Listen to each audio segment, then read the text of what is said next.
Selamat pagi, Bapak Ibu sekalian. Saya Pang Tekjen. Pada kesempatan kali ini saya akan sharing mengenai IPO Hunter PT Abadi Lestari Indonesia Tbk dengan kode RLCO.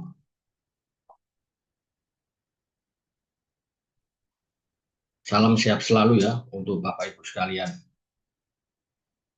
Seperti biasa, sharing ini saya bagi tiga bagian. Yang pertama adalah detail IPO, kemudian kondisi fundamental emiten dan valuasi yang terakhir. Ya, RLCO ini berkedudukan di Bojonegoro, Jawa Timur. Kegiatan usaha utama adalah pengolahan dan pencucian sarang burung walet, serta perdagangan produk kesehatan melalui anak usaha. Jadwal IPO, offering tanggal 2 sampai 4 Desember 2025, listing tanggal 8 Desember 2025. Sebagai lead underwriter adalah Samuel Sekuritas Indonesia, kodenya IF ya. RLCO ini akan menawarkan saham baru sebanyak maksimal 625 juta lembar, nominal Rp50 atau 20% dari total modal dan dipandang stop penuh setelah IPO. Harga penawaran Rp150 sampai Rp168 per lembar, sehingga dana IPO yang diraup maksimal Rp105 miliar. Ya, ini adalah komposisi pemegang saham sebelum dan sesudah IPO. Sebagai pemegang saham pengendali adalah PT Rialco Omega Investama 97%, kemudian Pak Edwin Pranata, ini juga direktur utama, dia mempunyai secara pribadi 3%. Kemudian setelah IPO masuk masyarakat 625 juta lembar, ya 20%, sehingga kepemilikan PT Rialco terdilusi menjadi 77,6%. Ya. Juga Pak Edwin juga demikian, juga pemegang yang lain terdilusi ya. Cuman untuk Rialco tetap sebagai pemegang saham pengendali ya 77,6%. Ya. Ini adalah pembatasan atas saham perseroan, ini sudah baku standar. Jadi kalau ada pihak yang memiliki saham ini di bawah harga IPO itu ada lock up ya, ada lock up-nya. Ya 8 bulan ini dilarang mengalihkan ya sebagian atau seluruhnya setelah IPO.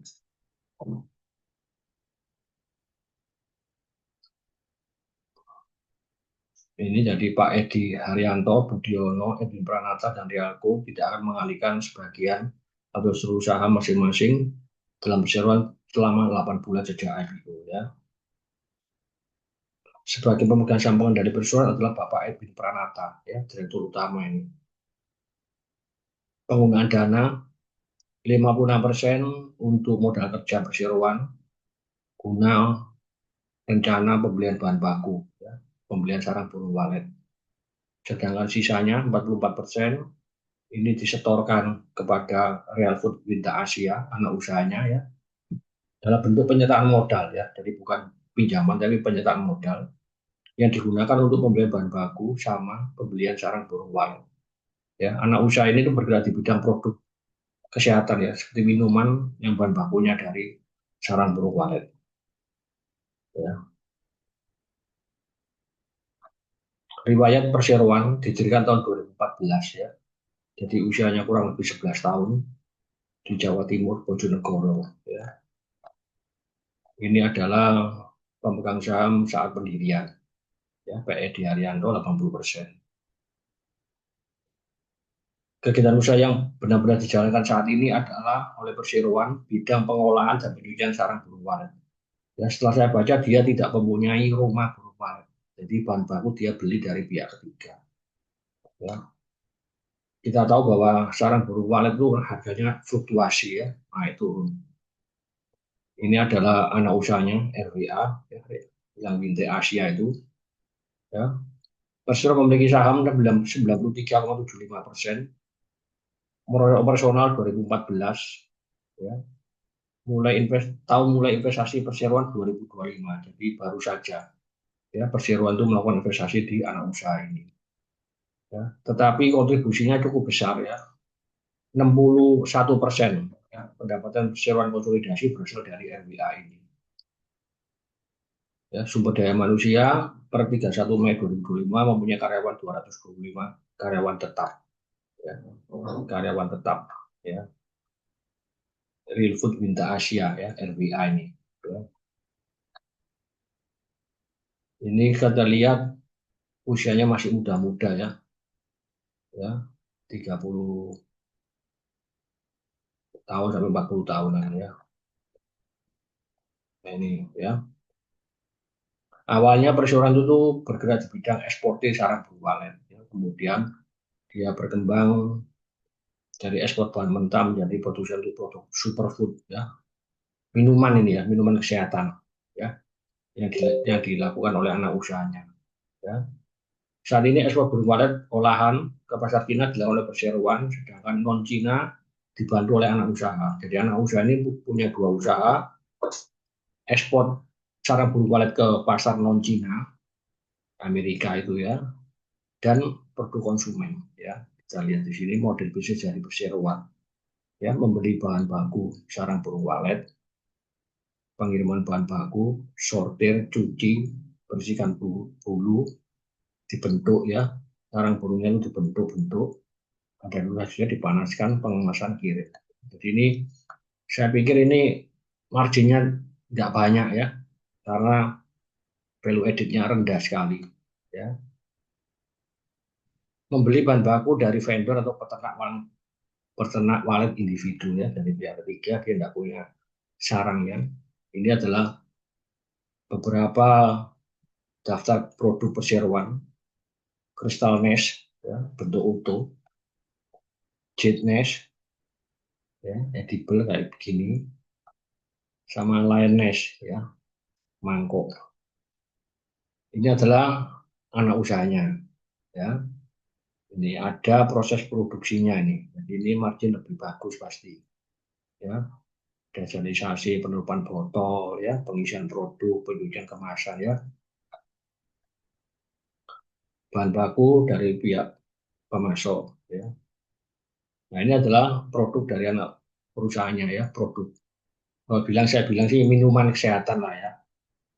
Ya, Real Food, mereknya tuh Real Food ya. Ini jelly, berupa jelly ya,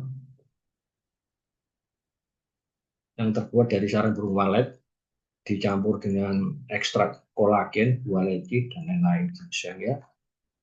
Cuman saya menyayangkan saya tidak dapat data mengenai produk minuman itu berapa persen gitu loh ya, dari total total pendapatan perseroan penjualan itu. Jadi saya kepinginnya tuh sarang burung berapa, produk konsumen berapa, itu saya tidak menemukan. Dan juga dari data margin juga tidak ada ya. Ini di produk ini dijual kemana, ke ekspor atau lokal juga tidak ada datanya. Ya, jadi saya sangat minim data untuk produk minuman kesehatan ini ya. Juga ada ini kaldu tulang ayam ya. Ya. Nah, cuma ekspor lokal ya. Ekspornya lebih banyak ya. Jadi restoran ini kebanyakan produknya apa, penjualan dari ekspor. Cuma nggak di breakdown ini ya. Apakah sarang burung atau apa? Saya nggak punya data ya. Ini adalah pelanggan dari perseroan ya. Di J7 kemudian ini luar negeri, feeling saya ini adalah sarang burung ya, pelanggan sarang burung. Feeling saya ya. Persaingan ya, ada ESTA di BI sudah ada emiten yang sejenis dengan RLCO ini, yaitu PT ESTA Indonesia, kodenya NICE ya. Ya. Nanti di belakang ada perbandingannya. Ini adalah persaing dari anak usahanya untuk konsumen ya. Sudah muncul. Kalau saya sih nggak bisa, bukan apple to apple ini ya. Ya, jadi bandingkan seperti itu ya. Ini batas produksi ada tiga, batas produksi di Bojonegoro ya. Ini kita lihat sarang burung walet ya. Kita lihat per data terkini kapasitasnya 32 ya ton, tetapi outputnya cuma 8 ton ya. Utilisasinya rendah sekali. Consumer good ya, anak usahanya ya. Ini consumer good jar, kapasitas 5 juta, tapi produksi nggak sampai 1 juta. Jelly kapasitas 2,5 juta unit, produksi cuma 300. Powder kapasitas 1,3 juta unit, produksinya cuma di bawah 200.000 ya. Menurut saya ini utilisasinya sangat rendah ya, sangat rendah ya, kurang bagus. Atau enggak dia itu waktu setting pertama kali terlalu besar kapasitasnya ya. Bahan baku ya, sifat musiman. Nah, ini kejadian penting ya. 2014 didirikan, 2014 membangun pabrik pertama di Bojonegoro kapasitas 20 ton. 2016, 2 tahun setelah berdiri, dia ekspor sarang burung ya. 17 ada dapat ISO 22.000, itu juga ada izin GACC ya, ekspor, untuk ekspor sarang burung walet. 2022 persetujuan FDA ke pasar internasional Amerika ya. 2023 menunjukkan produk dalam bentuk bubuk powder ya, juga dapat sertifikat FSSC 22.000. 2025 mengakuisisi PT Realwood Winta Asia ya. Risiko utama yaitu ini lebih bersifat sektor ya, jadi tren pangan bergizi dan untuk kesehatan konsumen ya, lifestyle ya. Ya, ini adalah struktur kepemilikan perseroan ya. Yang biru ini adalah RLCO ya. Ini dia cuma punya satu anak usaha ya. Pemegang kendali Edwin Pranata juga sebagai beneficial owner ya. Ini pihak manajemennya ya. Ini Ahmad Bakuni, komisaris utama ya. Ini pengalaman sangat bagus sekali ya di Bank BNI ya, beliau ya, di Bank BNI komisaris. Ibu Jennifer Puspa Wijaya, umur 32 tahun, sangat muda sekali. Dia adalah istri dari direktur utama. Ya, ini ya, mulai bekerja tahun 2015 ya, 10 tahun. Ini komisaris independen. Nah, ini ya, Pak Edwin Pranata, ya, pengendali perseroan ini, umur 34 tahun, masih muda, bekerja mulai tahun 2014 ya. Ini Pak Direktur, umur 49 tahun, urusan UNER ya, dia kelihatannya di direktur keuangan ini ya, kelihatannya dia di auditor ya. Wenti Wijaya 34 tahun, lulusan Widya Mandala, ini teknologi pangan ya. Ini mungkin bagian research and development ya. Kemudian Ayu Amanda umur 35 tahun, lulusan dari Scotland ya. Ini juga dari pada pengalaman di EY ya. Ya, ini adalah hubungan kekeluargaan ya. Pak Edwin adalah suami dari Ibu Jennifer ya. Jadi di sini saya lihat ini perusahaan keluarga ya, dan ini mudah-mudah sekali ini mungkin teman-temannya ya. Penjualan, nah ini ada ya. Sarang burung walet 88%, produk konsumen 12% ya. Di sini ada ternyata ya. Jadi sarang burung walet merupakan produk inti ya, produk inti yang low margin ya, yang low margin. Ya, cuma di sini marginnya tidak dijelaskan secara detail ya, berapa persen. Karena mempengaruhi ya dari tingkat keuntungan. Ya, kalau terjadi penurunan kenaikan harga sarang burung walet itu bisa berdampak besar. Ya, ini adalah laporan keuangannya. Total asetnya 700 miliar. Ya, jadi ini cukup besar perusahaan ini. Ya. 700 miliar. Ya. Total liabilitas 500 miliar. Ya. Jadi debtnya cukup tinggi. Ya. Saya kurang suka. Omsetnya 230 miliar per akhir Mei 2025. Laba kotor 53 miliar. Laba bersihnya 12 miliar. Ya.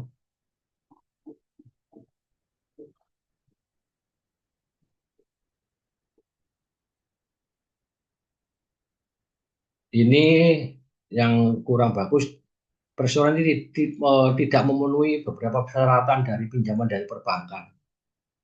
Ya, seperti ini tidak memenuhi dari Bank BRI. Ya, Ini RLCO, induk usahanya, ya. Minimal 125%, RLCO cuma 119%. Ya, nggak banyak sih ya. Ini Kak, rasio lancar, ya, nggak begitu apa tuh nggak begitu krusial. Kemudian untuk anak usahanya dia tidak memenuhi current ratio juga, ya. Minimal 125%, realitanya 117%, ya, tidak terlalu material. Debt equity ratio, ya, maksimal 300%, realisasinya 318%. Ini cukup besar, ya, tidak memenuhi. Ya, karena rasio juga sama seperti induk usahanya, ya. Net working capital, modal kerja bersih sempat negatif, ya, sempat negatif. Tetapi data terkini sudah positif, ya. Jadi kreditur perbankannya ada BRI sama Bank Mandiri, ya. Ini adalah laporan keuangan anak usahanya. Kita lihat dari segi aset, ini yang paling besar, ya. Tadi kan konsolidasi 700 miliar, tapi asetnya anak usahanya 530 miliar. Jadi induk usahanya itu asetnya kecil, ya. Jauh lebih besar asetnya anaknya, tetapi low margin, ya, low margin, ya. 82% kontribusi pendapatan dari produk konsumen, sarang burungnya 80%, ya.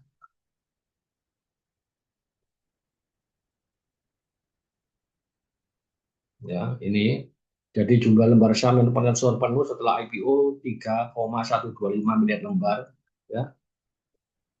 Ini tanah IPO yang diperoleh itu mewakili 54% dari ekuitas, jadi hampir separuh, ya. Ini saya pikir terlalu tinggi, ya. Pengguna dana sentimen positif untuk pengembangan, tidak ada untuk bayar utang, ya. Perusahaan keluarga, ya, tidak memiliki rumah sarang burung, ya. Utilisasi sangat rendah, ya. Nilai aktiva 77% dari aset konsolidasi, ya, sedangkan induk usahanya cuma 23%. Ya, sumber pendapatan sarang burung 18%, produk konsumen 12%. Ya, hampir 90% pendapatan sariwan dan anak usaha berasal dari penjualan ekspor, ya, ke Cina, Hong Kong, dan Amerika. Ya, ini adalah yang tadi tidak memenuhi beberapa persyaratan pinjaman, ya. Untuk laporan keuangannya, untuk GPM-nya 23%, moderat, ya, menurut saya. Ini yang per 2024, ya, selama setahun. GPM 20%, OPM 11%, NPM 4%, ROE 30%. Yang bagus di ROE, ya, cukup tinggi. Ya, 31 Mei 2025 ini belum saya ganti, maaf. GPM-nya 23%, ya, sama dengan yang 2024. OPM lebih baik. NPM masih rendah menurut saya, 6%, nggak suka saya. ROE 8% moderat. Ya, ini per Mei, ya, per Mei. Kalau akhir tahun ya bisa di atas 10 nanti, ya. Solvabilitas DER-nya mendekati 300, saya nggak suka. ICR-nya single digit, ya, saya nggak suka. ICR itu rasio pencakupan dari bunga utang, ya, kemampuannya berapa kali dia bisa bayar, ya, 2 kali. Di SCR 2 kali, ini utang, ya, moderat. Jadi secara umum fundamental perusahaan ini adalah moderat, ya. Untuk PI-nya dengan asumsi penjualan tahun 2026 900 miliar, ini per 2025 per Mei sudah 231, ya. Kalau kita annualize kurang lebih ya 500-an lah, ya, 500-an lah, ya. Dengan IPO ini saya pikir bisa 900 miliar, ya. Dengan asumsi NPM 5,5%, average dari beberapa tahun terakhir, ketemu net profitnya 2026 itu 50 miliar, sehingga EPS-nya 16 rupiah. Ini sudah optimis menurut saya ini. Ya, sehingga PI-nya 2026 coba saya belum berubah 9,4 kali sampai 10,5 kali. Ya, jadi ya nggak murah nggak mahal. Ya. Untuk PBV-nya ketemu 1,7 sampai 2 kali. Ya, jadi saya boleh beli tapi trading saja. Ya, ini perbandingan dengan NES, bukan NES, NES, ya. Kodenya NES PT Esta itu, ya. Gearnya RCO sangat tinggi, UPM NES-nya kalah 4% lawan 16%, ROE NES 2%, RCO 6%, ya. Dari valuasi memang NES lebih mahal, ya. Ini lebih lebih menarik. Dan yang cukup menarik adalah rasio kapitalisasi pasar terhadap aktiva. RCO cuma 0,72 kali, ya, di bawah satu, ya.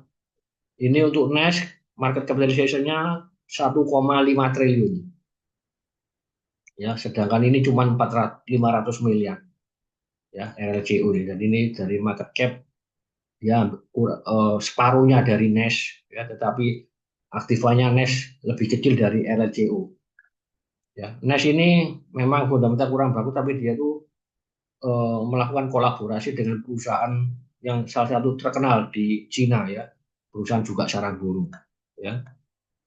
Ya, jadi kalau kita asumsi rasio market cap per total aktiva satu kali itu ketemu harga saham LCO-nya Rp224, ya. Ini bukan target harga, ya. Ini adalah kesimpulan dari yang saya suka adalah dana IPO untuk modal kerja, valuasi relatif menarik dibandingkan NES. Yang tidak suka, nilai IPO-nya cukup besar dari total ekuitas 50%, perusahaan keluarga, tidak memiliki rumah sarang burung, tidak memenuhi beberapa syarat pinjaman bank, DER yang tinggi dan utilisasi yang rendah, ya. Ini kan mau IPO 20%, ya. Jadi kemungkinan kalau dapatnya banyak sih katanya kecil, ya. Jadi Bapak Ibu kalau mau beli silakan, teman untuk trading, ya, jangan simpan menurut saya karena saya kurang suka dengan pondasi bisnis saya yang nggak terlalu mantap gitu, ya. Terima kasih Bapak Ibu sekalian. Sebelumnya saya ingatkan disclaimer on, ya. Semua keputusan jual beli berada di tangan Bapak Ibu sekalian. Saya hanya bisa memberikan pandangan-pandangan, ya. Jadi untuk perusahaan ini fundamental moderat, valuasinya wajar, ya. Sama yang plus minus yang sudah saya sebutkan, ya. Apakah ARA atau ARB sangat tergantung dari hasil penjatahan, ya. Cuma lebih baik jangan simpan lama-lama lah, ya. Terima kasih Bapak Ibu sekalian. Salam sehat selalu, ya. Semoga Tuhan Allah memberkati kita semua. Amin. Saya izin live, ya Bapak Ibu sekalian.